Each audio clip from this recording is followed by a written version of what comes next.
Here's a quick overview of how ZenGuard helps publish, attest, and install modules for Safe Wallet users. First up, let's publish a module. Since we have a verified developer account, all we need to do is provide the deployed module address on the chosen network to fetch the module info. Now, we just need to publish the module by confirming the transaction.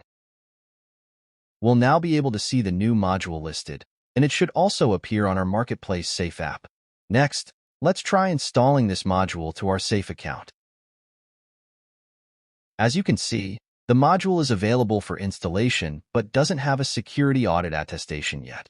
If we try to install it to our Safe account now, it will throw an error.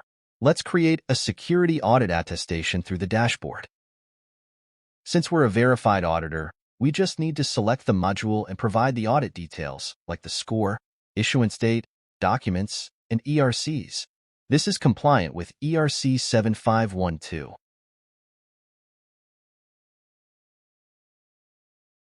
Once the attestation is submitted via transaction, the details will be attested on-chain via EAS, making them verifiable later.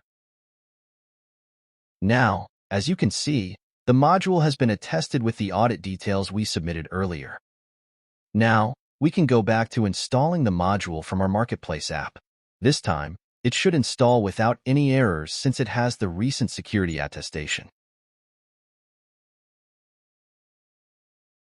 We can now conveniently use this module on our Safe Wallet. This demo module is an external validator powered by 7579 standard, which allows to update the Safe owner and perform transactions using the 4337 infra. In this case, we're performing a transaction on our Safe account without paying any transaction fee and signing from a different owner key.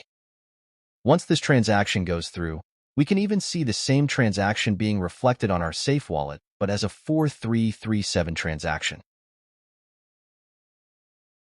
That wraps up the demo of the ZenGuard dashboard and module marketplace. Cheers!